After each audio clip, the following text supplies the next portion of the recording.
סבא וסבתא שלי שניהם היו ניצולי שואה.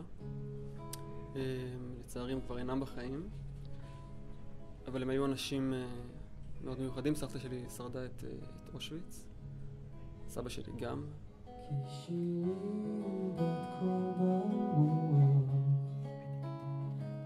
מכתבי השבוע מסילת חיי געגוע את תפילותיי כי שירי הוא עולה ברוח הנידף השבוע הוא האור הנפקח בלילותיי הוא אתה העולה אליי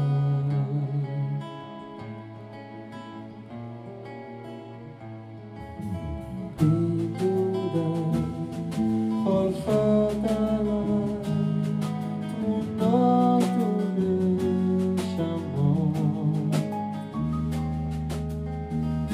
ושמות שמות אתה בא והולך אליי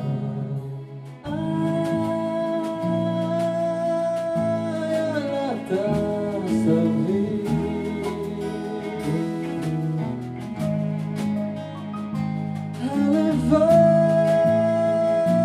הלוואי שאתה תקשיב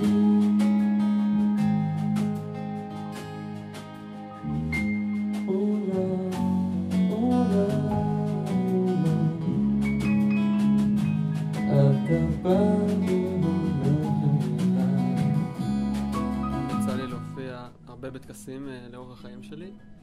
יום השואה זה משהו שעדיין לא עשיתי. בדרך כלל נמנעתי מזה כי זה נושא שמבלבל אותי ודורש ממני הרבה.